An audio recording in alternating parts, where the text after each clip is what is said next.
B. Collins.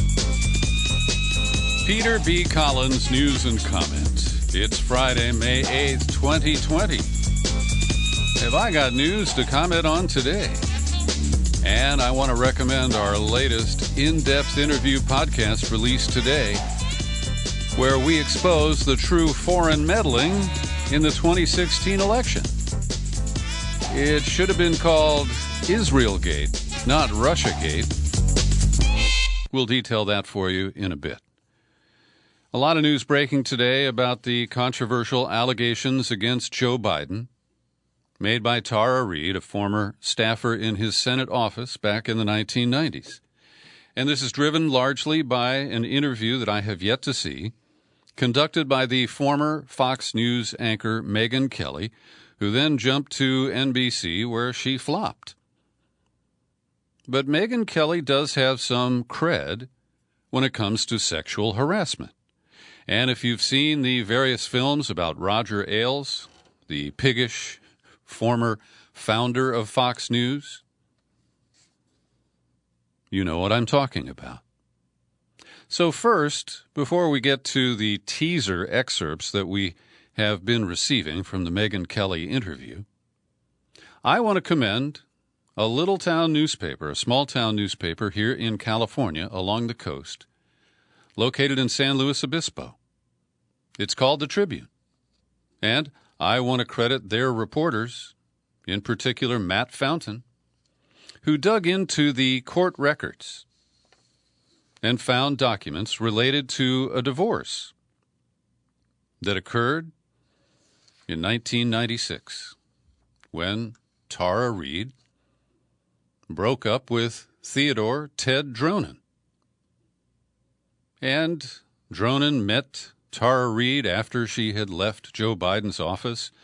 They were roommates for a while and then apparently developed a romantic relationship that both parties it appears they would agree, led to a 14-month tumultuous marriage. And they moved to San Luis Obispo, which is where they broke up. And to his credit, Dronin has issued a bland statement that he doesn't want to relive this and that he wishes Tara well. But the court filings were not just their divorce, but shortly after the divorce was finalized, the documents show that Tara filed for a restraining order against Ted. And what is revealing is that Dronin, her ex-husband, challenged the restraining order. And in doing so, he described that she had told him that she had a rough time working for Joe Biden. Quote, on several occasions, petitioner related a problem she was having at work regarding sexual harassment in U.S. Senator Joe Biden's office. Petitioner told me she eventually struck a deal with the chief of staff of the senator's office and left her position. I was sympathetic to her needs when she asked me for help, assisted her financially, and allowed her to stay at my apartment with my roommate while she looked for work. It was obvious that this event had a very traumatic effect on petitioner and that she is still sensitive, and he misspelled affected, saying that she was affected by it today. He went on to dispute many statements that she had made in her declaration, saying that the incident in Biden's office and others described in the document color her perception and judgment. So what this offers is a little snapshot, a window into the emotional state of Tara Reade. And on the one hand, it offers some really significant corroboration, mentioning Joe Biden, mentioning his chief of staff, who is one Ted Kaufman. Kaufman filled out Biden's Senate term when Joe became vice president. And he denies that any such incident occurred. He said that if Tara had told him that she had been harassed by Biden, he certainly would have remembered it. And he claims that he doesn't remember her, and he doesn't remember any such claims. So the statement from Ted Dronin, Tara and I ended our relationship over 2 decades ago under difficult circumstances. I am not interested in reliving that chapter of my life. I wish Tara well, and I have nothing further to say. Now, should there be any actual investigation of Reade's claims, he is a possible witness. So the Tribune, this newspaper in San Luis Obispo, reports that Reade lived in Morro Bay, that's just above San Luis, on and off in the 1990s. At the time of her divorce, she worked for State Senator Jack O'Connell, who represented San Luis Obispo and Santa Barbara counties in the state Senate. Now, while this does offer strong corroboration, it also feeds Reade's detractors. That she was litigious, she later went to law school, and that she was emotional. And I'll just tell you a quick story. I was once the subject of a request for a restraining order. And I had violated the perceived space of a woman who had essentially stolen a car from me. Oh, she didn't, hijack or carjack me at gunpoint.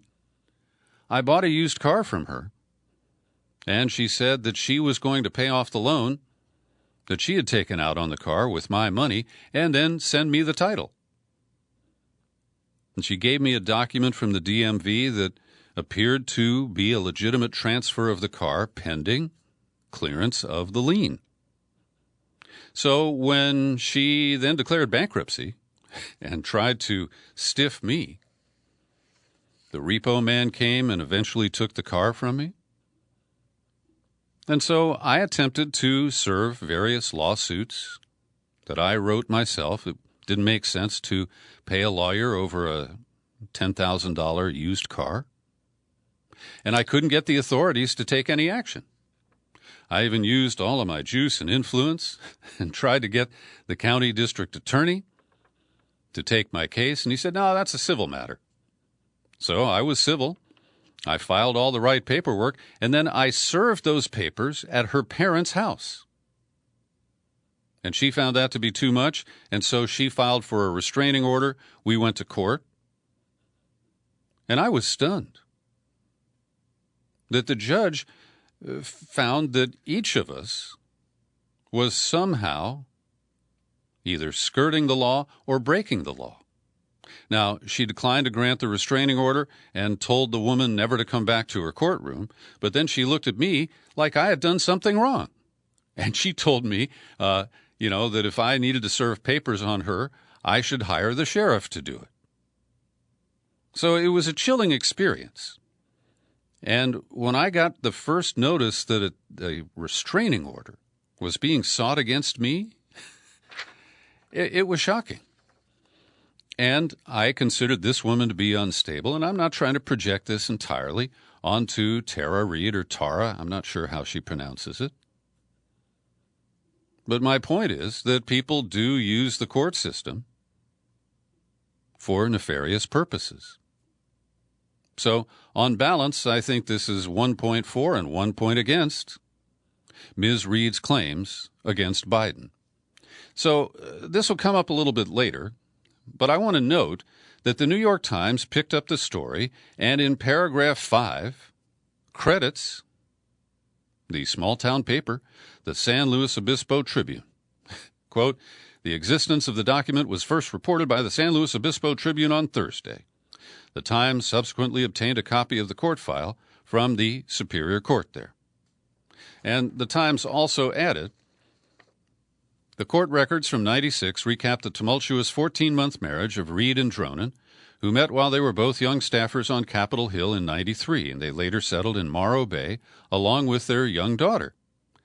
In a filing denying many of the claims, Dronin cataloged her claims of having been victimized, first by her separated parents and up to her Senate experience, an account he said she first told him when they worked in Washington. Quote, petitioner told me that she eventually struck a deal with the chief of staff at the senator's office and left her position. So, there you have some interesting new developments. So the teaser excerpts that have been leaked to newspapers to promote Megyn Kelly's interview include an amended account, shall we say, of the incident that she reported with Senator Biden in some nook in the Capitol. He had his hands underneath my clothes. It happened all at once. So when I tell about it, it's hard because so many things were happening at once, she said. It's like my brain was trying to catch up to what was happening. So he had one hand underneath my shirt, and the other hand, I had a skirt on, and he went down my skirt and up, and I remember I was almost on my tippy toes. When he went inside the skirt, he was talking to me at the same time. He was leaning into me, and I pulled this way away from him, from his head.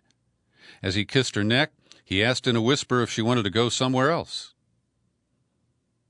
And she said that although she can't remember everything that he said at that time, she still remembers him saying, "I want to fuck you." Now, this is brand new.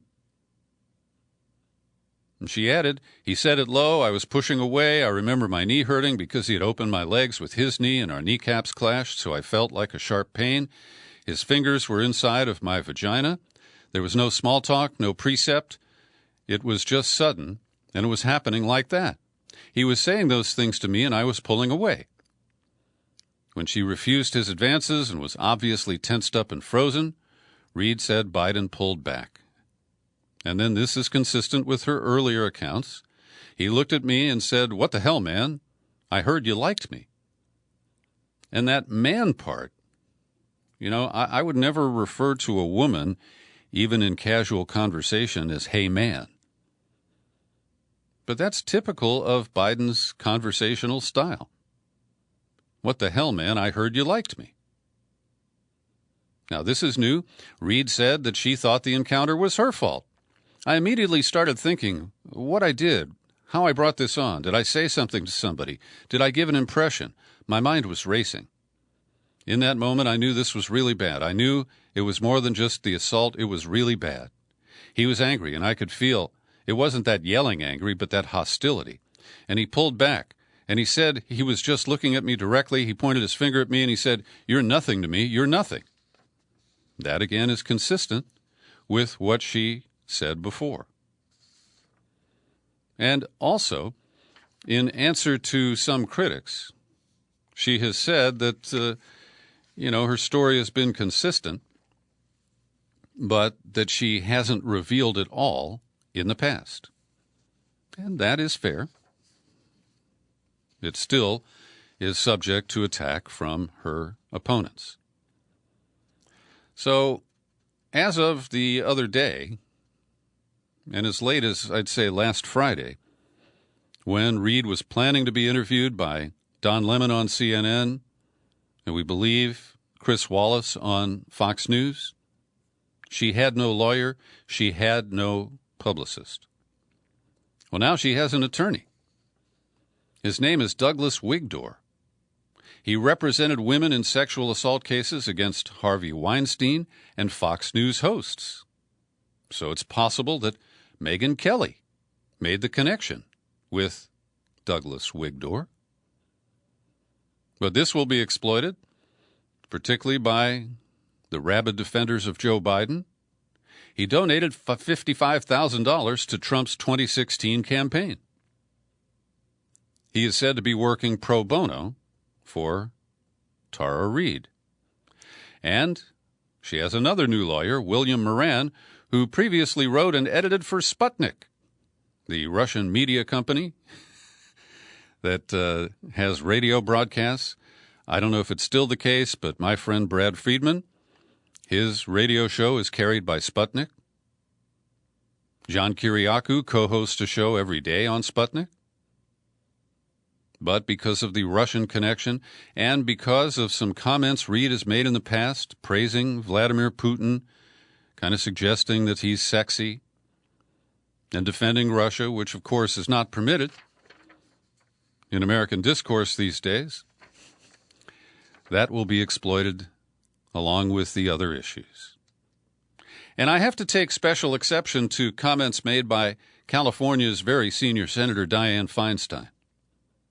And first, I want to note that she was the one who finally brought Christine Blasey Ford forward during the Brett Kavanaugh Supreme Court confirmation hearings.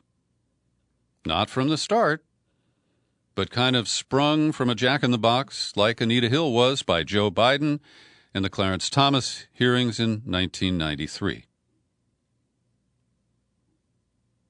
And Feinstein dismisses Tara Reade's allegations. She says they're totally different than those against Brett Kavanaugh.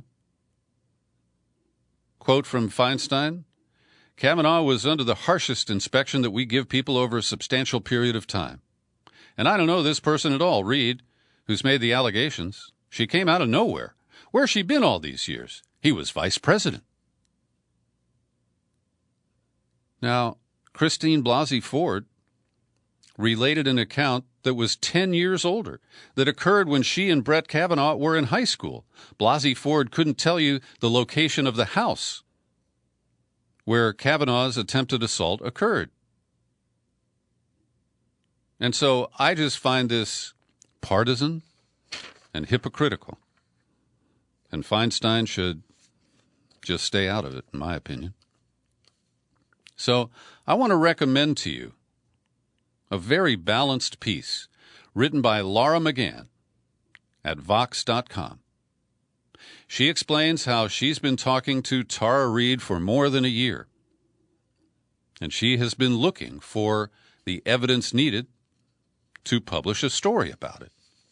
And this is pretty long, and I'm just going to give you a couple of quick highlights from it. But she runs down the sequence of events and what Reade told her when, and how she fleshed out her story, so to speak, over the past year. She writes, "I wanted to break this story badly. About half a dozen women had stepped forward around the time I spoke with Reade to say they were bothered by how Biden had touched them at events. But she and her editors didn't feel they had enough evidence to go forward with such an explosive allegation. So she really does a great job of recounting what happened. And she said that she had very good rapport with Reade. And if I were an old friend of hers and she told me the same story privately, I doubt I would question it. But I'm not an old friend. I'm a journalist. Reade came to me because she wanted to share her story with the world, not just with me. It was clear in our conversation she understood the difference. And she describes how she is uneasy with how the story has shifted and how she has revealed a little bit more over time.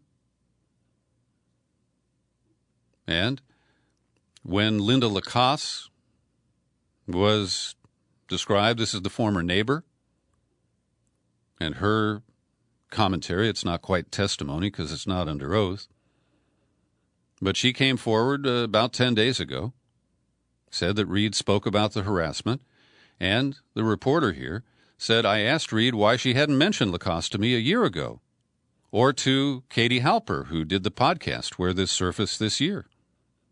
Well, she said that Lacasse hadn't seemed like a relevant source because she'd talked to her 2 years after the alleged incident took place. Now, some of this is typical of a sexual assault survivor. And I am in the same kind of difficult position as Laura, is it McNally here? I'm sorry, I'm going to pull up the Laura Megyn. I'm in the same position where I'm sympathetic to her claims, but I'm not blinded by some of the inconsistencies in her behavior. And here is the final line of this article. My story never changed. I just didn't come forward with all the details. It's really simple. I held back this story because I was afraid of a powerful man. Yesterday, we led the podcast with the news that Attorney General Bill Barr, the Roy Cohn to Donald Trump, had made the remarkable move to withdraw the charges against Mike Flynn, charges to which he pled twice. There are quotes from him telling the judge, "Yes, I'm guilty. Yes, I lied." And despite this, they've built this whole story that Mike Flynn was a victim. And I went through all that yesterday about how he was not entrapped by the FBI.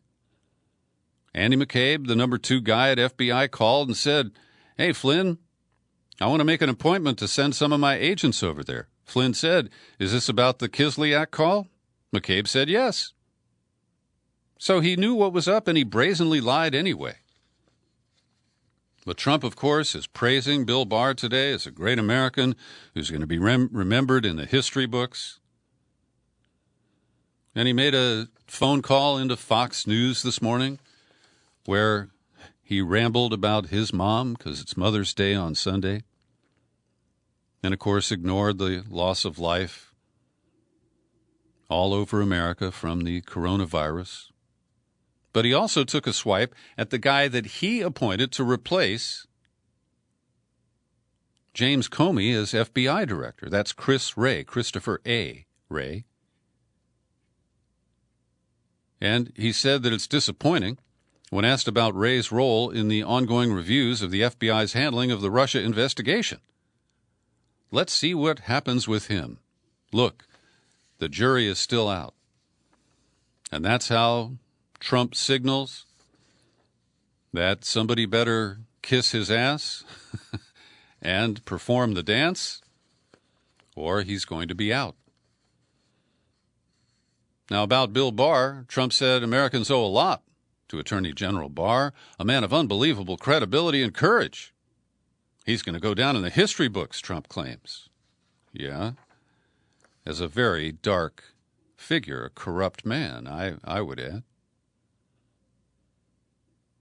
So the quote from the Barr filing asking the court to allow the charges to be dropped, and the judge does have to approve this, said that after a considered review of all the facts and circumstances of this case, including newly discovered and disclosed information, the government has concluded that Flynn's interview by the FBI in January 2017 was untethered to and unjustified by the FBI's counterintelligence investigation into Mr. Flynn, and that it was conducted without any legitimate investigative basis. Wow. And even Trump tweeted at the time, "I had to fire Flynn because he lied to the vice president and the FBI. He's pled guilty to those lies." But none of that matters because Trump manages to always keep the focus on what's on the screen today. And he invokes a kind of nebulizer like the Men in Black that causes his fans to just forget everything that came before. So there's a good argument in an opinion piece in the New York Times today under the bylines of law professors from Georgetown, Neil Katyal and Joshua Geltzer. And they call it a deception. They're outraged. They talk about a sense of utter demoralization at the Justice Department. They hope that Judge Emmett Sullivan will reject the pleading by the Justice Department by investigating the withdrawal of the prosecutor who had handled the Flynn case, which was announced yesterday just before Barr announced his attempt to withdraw the charges. He said, while judges rarely interfere with such decisions, Judge Sullivan, well, he has already rejected the rewrite of the case by Flynn's new lawyers into this, scenario of entrapment. Now, Mike Flynn comes up a little bit in my conversation with Allison Weir in the in-depth interview that I am posting for my subscribers later today. And if I do say so myself, there's blockbuster commentary in this podcast. And Allison Weir, who has spent the last 20 years, she was a journalist, she's an author, investigating and exposing the U.S. relationship with Israel and Israel's long-running battle against the Palestinians. She is also the president of the Council for the National Interest. And in what I consider to be a very important conversation, we talk about the article that she published earlier this week, in which I describe as the evidence of the covert back-channel connections between the Trump campaign and high-ranking officials in the Netanyahu government in Israel on 9 occasions that are identified between June and October. The discussion is about providing intelligence to the Trump campaign that would sink Hillary Clinton. And as Alison Weir points out, what is really remarkable about this is that the previously classified documents from the FBI, which were used in the Roger Stone trial, but sealed at that time, well, they have been released in response to a lawsuit brought by the Associated Press, CNN, the New York Times, the Washington Post, and Politico. And of those news outlets, only Politico has even mentioned these stunning disclosures. All the other outlets were content to use the documents to paint a false picture that Roger Stone had been in direct contact with Julian Assange of WikiLeaks when those direct contacts took place well after the election in 2017. But these documents show, and the Israeli media is all over this story, but it's largely blacked out in the United States. Do a Google search yourself, or Bing, or whatever you like. DuckDuckGo. And enter Roger Stone, FBI, Israel. And all of the responses that come up will relate to the Times of Israel, Haaretz, television outlets in Israel. And my own search showed Politico with a brief mention, Mondo Weiss, which is a great website devoted to the issues of Israel, Middle East Eye, and I'm not even sure that's an American-based outlet. And last night, the Real News Network did a kind of sloppy job in covering some of these allegations. But that's it. And what it shows, I've argued for a long time, that the real meddling in the 2016 election came from Israel. They're the overt, very visible actions of Netanyahu coming to AIPAC in the spring of 16, being invited over Obama's objections, or at least the Republicans went around him, to speak to a special session of Congress. Then Trump made the almost state visit to Israel in July of 16. And at the very end of the year, Israel reached out to Jared Kushner and Mike Flynn, asking them to block the intended vote by the Obama representative at the United Nations, the first of its kind in 8 years, where the U.S. abstained on a resolution that was critical of Israel. Always in the past, they had voted with Israel or blocked consideration of measures that were critical. Here's an excerpt from my conversation with Alison Weir. And they were offering, very specific inducements. Look at what we can give you. This could, change the game, the whole game. So, and this information is available to the media outlets that managed to get it declassified. And yet, despite those kinds of details in these documents, we're not, most Americans have no idea that any of this is going on. And also, I just wanted to make the point that, as I mentioned earlier, the FBI did not want to declassify this. The assistant U.S. attorney who spoke about this, Aaron Zelinsky, had claimed that the documents should remain sealed because they would threaten, quote, ongoing investigations and, quote, the privacy of third parties, unquote. Clearly, the third party that they were concerned about was Israel. And it's interesting to look into Zelinsky, who's the assistant U.S. attorney. He's a longtime Israel advocate. He had not only lived in Israel for a number of years, he had been a law clerk for the Israeli Supreme Court. That's Alison Weir from our fresh interview at peterbcollins.com. And it's available to all my subscribers today. iTunes, TuneIn, Spreaker, Stitcher. If you're not a subscriber, go to peterbccollins.com/signup. And for a lousy $1, you can get a 24-hour pass and listen to this very important interview.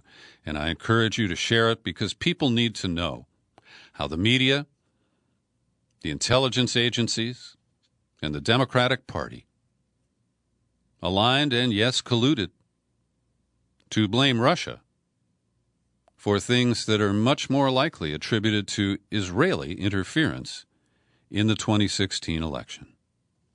And speaking of subscribers, I deeply appreciate those of you who have contributed to our podcast community fund. We're offering $100 grants to people who've hit the rocks financially these days, laid off, struggling to meet your obligations. So if you'd like a $100 grant, tell me why. Send an email to peter@peterbccollins.com. And I will be happy to honor your request. So yesterday I reported, it wasn't news to many people, about the broad daylight killing of Ahmaud Arbery in Georgia back in February. And this has been described as a modern-day lynching. 2 white men, a father and son. The dad had been part of the police department and then was an investigator for a prosecutor. And he and his son, they are 64-year-old Gregory McMichael and son Travis McMichael, age 34. They followed Arbery when he was jogging. And they say, they thought he was a victim, a suspect in a property crime. And the real injustice here is that it took until today for law enforcement officials in Georgia to arrest them and charge them in relation to this broad daylight shooting and death. And by now, many of you have seen the video that is stark evidence of what happened.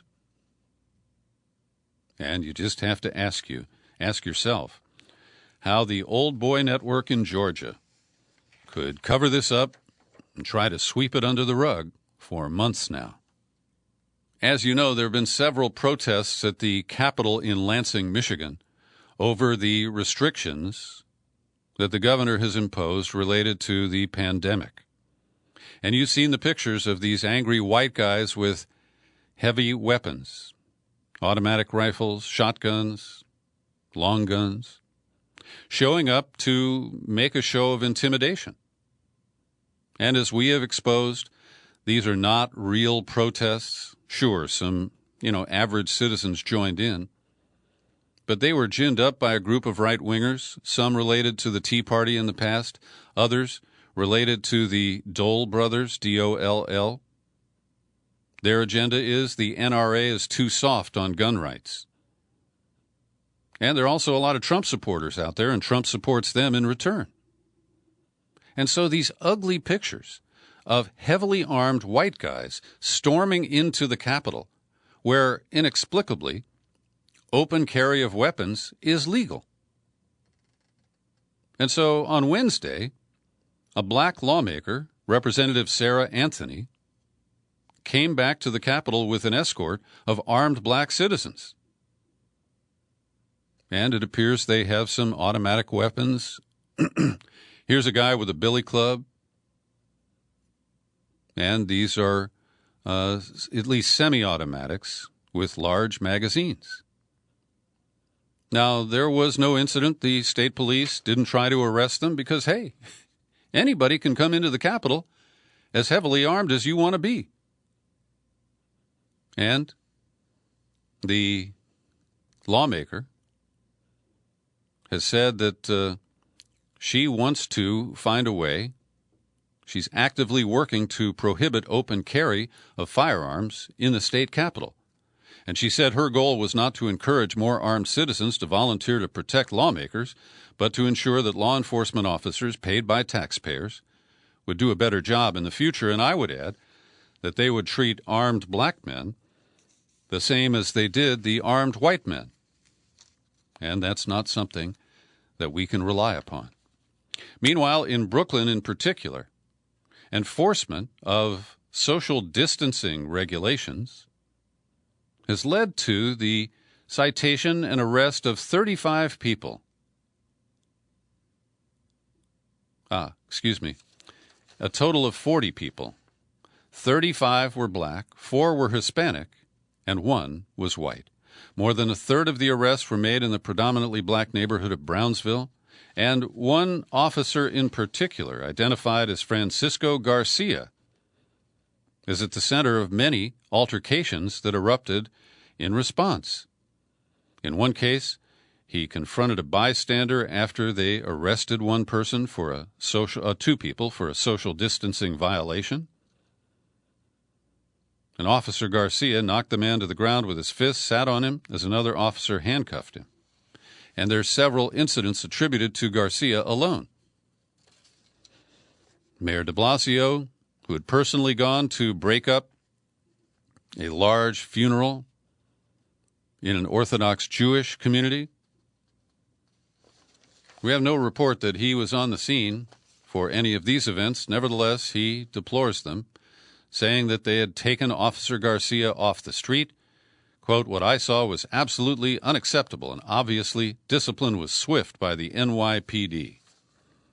Okay. Here's some bizarre commentary from Alex Azar.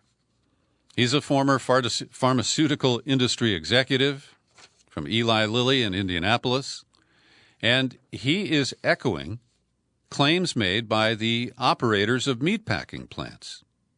He's saying that the outbreak of the coronavirus in plants all across the Midwest is caused by workers who bring it into the plants from home.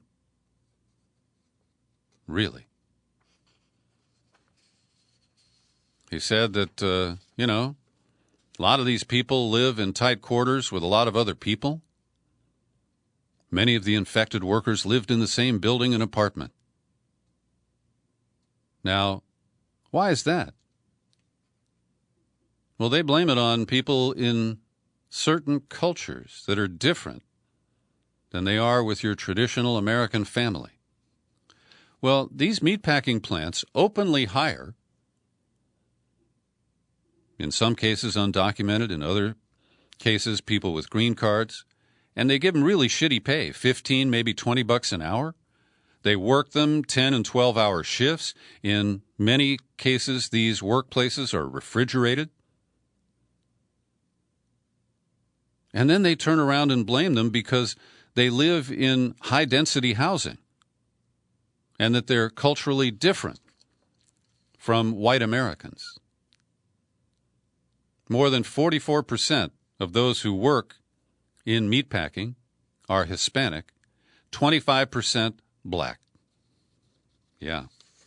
And these are the people that Trump has ordered to continue working, even at plants with major outbreaks of the virus and significant death counts. A little bit less lethal in my birth state of Ohio. They're essentially forcing people back to work because they fear that sissies who are afraid of contracting the coronavirus if they go back to work in various pursuits are actually just skating on the fat unemployment benefits that Lindsey Graham and his pals tried to block in the Senate, and Bernie Sanders stood up and made them kick in the $600 federal boost to unemployment benefits. And so the state of Ohio's unemployment office is ordering employers, well, they've asked them, to snitch on anyone who refuses to return to work because they're concerned about the pandemic. And, of course, the effort is to squeeze people back onto the job by threatening to remove their entire unemployment benefit. Isn't that so compassionate? And for the half of American workers who have been operating from home in recent weeks, Well, corporate Big Brother has been working to enhance your productivity by monitoring your every move, forcing you to keep the camera on your computer active at all times so they can check on you. There is a tech startup from here in San Francisco called Pragly, which is producing software that they call the future of remote work. And this reminds me, I've had interesting conversations with drivers for both FedEx and United Parcel Service. And they report that little, computer device that they carry, that they scan your package with as they drop it off, that is a very sophisticated monitor of every move those workers make. And one driver told me that with UPS, at the end of his shift, he has to report to his supervisor, who has reviewed the tracking of his every move all day. And if he spent more than 2 minutes at any given location, he's asked whether, did you use the bathroom? Did you, flirt with a lady? And get this, the device even knows the sequence of moves that the driver makes when it's mostly a he, gets back in the truck. And so, for example, to save gasoline, the sequence is you're supposed to get in the truck, fasten your seatbelt, close the door, and then fire up the truck. And if you do it out of order, you get reprimanded by your supervisor. Now, this kind of detailed monitoring is very common. And at work, as you know, your browser can be inspected to see if you looked at some porn or checked your personal email or drifted off to, look at car parts during your lunch hour. Well, nearly half of the labor force is now working from home. And you are being watched. They call this, I call it spyware, they call it tattleware. And speaking of spyware and hacking, the New York Times today is reporting that China's military has developed a sophisticated tool that is called Nikon, Naikon. And in one instance, an email was sent from the Indonesian embassy in Australia to a member of Western Australia's leader's staff. They're working on ecological issues. And there was a Word document attached. And in it was a cyber attack tool called Aryabhati. Hackers used it to remotely take over the computer. They could copy, delete, or create files, carry out extensive searches of the device's data, and the tool has ways of covering its tracks to avoid detection. It can even capture keystrokes. Now, I didn't scour this article and read every word, but this isn't news. Our government can capture your keystrokes, turn on your camera remotely, use Stingray to check into your phone and download your contacts, your recent emails and calls. But they didn't get around to reporting that. Here's our daily COVID-19 update, collated by Linda Lewis with my gratitude. The current death count worldwide has reached 270,000 coronavirus-related cases and almost 76,000 here in the United States. There's a new report, a study suggesting that eyes may be an important route for infections. And I do rub my eyes occasionally. I've tried to stop touching my face under all of the advice you get. This study, conducted by University of Hong Kong, found that COVID-19's ability to replicate in the upper respiratory tract and the conjunctiva, the transparent tissue that covers the white of the eye, is about 80 to 100 times higher than that of SARS. So that is a new development. Also, researchers in China have found traces of COVID-19 in the semen of some severely infected men. They say that this does not constitute concrete evidence that COVID-19 can be sexually transmitted. In Europe, the European Commission is asking its members to extend the travel restriction for another 30 days until June 15th. As you know, the unemployment rate in this country, some 33 million people have filed. That's almost 15% of technical unemployment, the highest level since the Great Depression. And for perverse reasons, the stock market has been rallying. After losing a third of its value, much of those losses have been regained. And there are traders who become conditioned to buy when the Fed starts to ring the stimulus dinner bell. And I think that's what we're seeing. It remains to be seen if the effect is short-term. We saw the first injections of cash by the Fed were wiped out within 30 minutes or 3 hours in the early days of the panic on Wall Street. Bernie Sanders, Ed Markey of Massachusetts, and Kamala Harris of California have teamed up. They've introduced the Monthly Economic Crisis Support Act. They should call it the Yang Act. It would send a monthly $2,000 check to people who make less than $120,000 a year. It would expand to $4,000 for married couples who file jointly and $2,000 for each child, up to 3 of them. And I do think we're going to need it. We also see big projections of red ink here in California, a $56 billion deficit showing next year, mostly because of reduced tax revenues and because of the way we're structured, where voters approved Prop 98 years back, which requires a certain percentage, I think it's 45% or so, of the state revenues to go to public education. Well, because they linked funding for schools to available revenue, we're going to see a sharp drop in funding for public education unless there is a tax increase or some other reason that revenues increase. There's also a report from Manhattan that's troubling because, in general, it has been thought that the coronavirus is not really attracted to children. But there's this unusual syndrome, and the first child has died, a 5-year-old. And Governor Andrew Cuomo said that there have been 73 reported cases of children in the New York area who've been afflicted with this illness. Technically, it's called pediatric multisystem inflammatory syndrome. And there is concern that this could occur certainly beyond New York.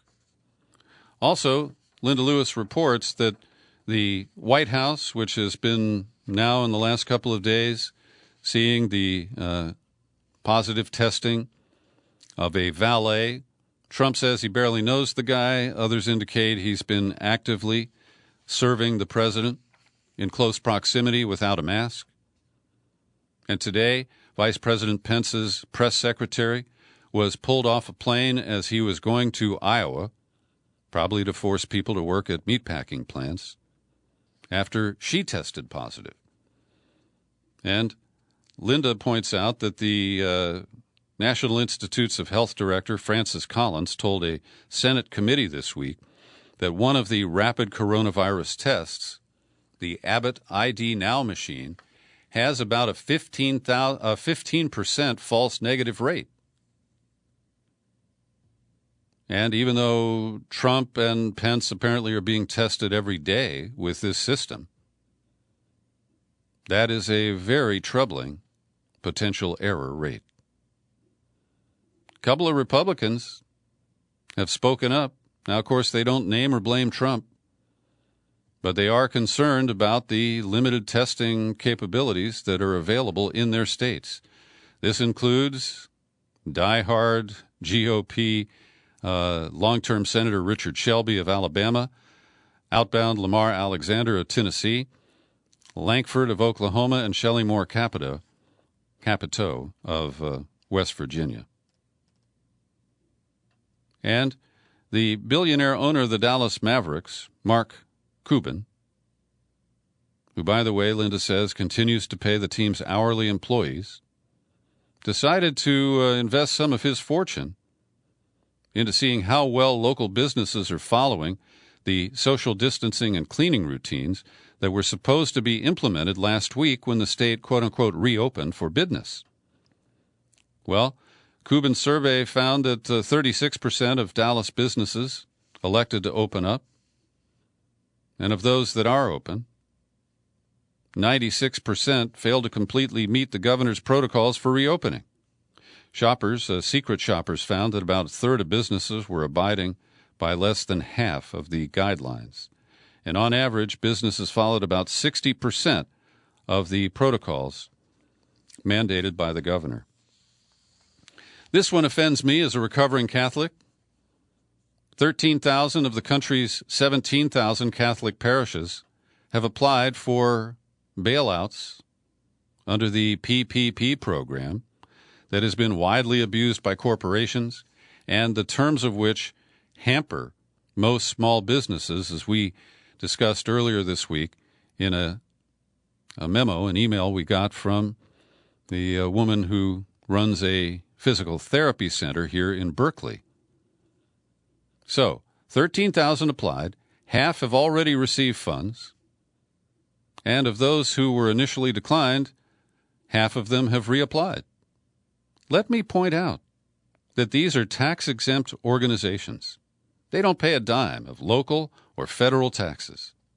They preside, the Catholic Church does, over one of the most valuable real estate empires in the entire world. The Archdiocese of Chicago, unless things have changed, owns a huge swath of the core of downtown Chicago. And they lease property and buildings to major profit-making businesses and get away with paying no taxes like these are churches. And I believe that this is an ugly payback, that Trump is, or his minions, are saying, oh, yeah, the Catholics, we need them in November. We've got them by the nose because we say we're opposed to abortion and we fight contraception. And as I've said previously, the Catholic bishops in this country are engaged in a devilish bargain. I want to credit Ben Norton and the Gray Zone Project. Earlier in the podcast, I mentioned the Tribune of San Luis Obispo, and I pointed out that when the New York Times picked up their coverage, they actually gave them credit. But Stephen Kinzer, who's been on this podcast last year, he was here, a former New York Times correspondent and now a critic of U.S. foreign policy, noted that the three finalists in the Pulitzer Prize in International Reporting, one to the New York Times, and Reuters got another one of them, that they were rewarded and awarded for stories about how evil Russia is, and two, about how evil China is. These choices encourage reporters to write stories that reinforce rather than question Washington's foreign policy narrative. But not only that, as the Gray Zone points out, Russian journalist Roman Badanin has accused the Times of ripping off a story that he had released months before without giving him credit. He's the founder and editor-in-chief of the liberal anti-Putin news website, which in English is called The Project. And he's quoted, "I have no illusions about the real role of Russian journalism in the world, but I have to note the two New York Times investigations for which this honored newspaper won the Pulitzer yesterday repeat the findings of the Project's articles published a few months before, and that the winners, referring to the Times, did not put up a single link to the English version of our article." Oh boy, the Gray Lady is on her knees. Also at the Gray Zone, I credit the enterprise of Anya Parampil. She tracked down one of the co-founders of this murky security group called Silver Corps that ran the botched attempt to invade Venezuela last week and take captive its leader, Nicolas Maduro. And I've linked to it, and I encourage you to read it. There's a transcript or there's a video. But she called up a guy named Drew White, who is a co-founder and the chief operating officer of the Silver Corps security firm. And Drew White signed up to provide security at schools to prevent active shooters from killing our students. I think that's a dubious enterprise, but it's a lot more legit than this half-assed scheme to try to take down the government in Venezuela. So I encourage you to watch the video or read the transcript. It's pretty interesting. And the New York Times is trying to catch up on coverage of this failed plot in Venezuela. And in an article littered with the usual negative framing of the government in Caracas, they do make fun of this effort by this group of American vigilantes. And one of the key things they note is that, as Gray Zone reported to us earlier this week, there was a contract executed between Silver Corps and Juan Guaido, who pretends to be the legitimate leader of Venezuela and is recognized by the U.S. and 50 other countries, bizarrely as that seems. But buried in this article appears to be the motivation, because they got stiffed by Guaido. They didn't even get the down payment. But they went ahead with this operation anyway. And why? Well, one reason is that the U.S. State Department has dangled a $15 million bounty for the capture of Nicolas Maduro. Yesterday, the Senate took up a veto override. Trump had vetoed a measure that had previously passed, which would limit his ability to attack Iran without getting approval from the Congress. And while I think it's a pretty wimpy resolution, it's better than nothing, and it came from wimpy Tim Kaine, who, of course, was Hillary's running mate in 2016. He's the senator from Virginia. And they did get 7 Republicans to join most Democrats to try to override the presidential veto, but it failed by a 49-44 vote. As you know, an override requires a 2/3 supermajority. And finally today, I want to note that this week and maybe for the last 10 days, I've received over a dozen messages by email or on Facebook demanding that I watch the video called Plandemic and the claims of Judy Mikovits. And so I did. And today, there's some decent coverage, and you can believe it or not, in the Washington Post and at BuzzFeed, noting that this video called Plandemic has now been taken down by Facebook, YouTube, Vimeo, because they say it violates their policies, and they say that there are false claims in it. And I have to tell you, when I watched it, Judy Mikovits pushed some of my buttons. Because while I cannot prove her claims about her dust-ups with Anthony Fauci, I can't prove her assertions that she was held in jail with no charges in an effort to silence her. The buttons she pushed were by citing the actual fact that medical researchers and biology professors can actually place a patent on a disease, and then they win a patent coverage for various medications or vaccines that they develop to address a particular illness or virus. And I think this is corrupt. You either work at the university and do your research, or you join a firm, a biotech firm, and work for them. But these double dippers, I have a big problem with. So I invite you to go to the Washington Post, check out their coverage of Judy Mikovits.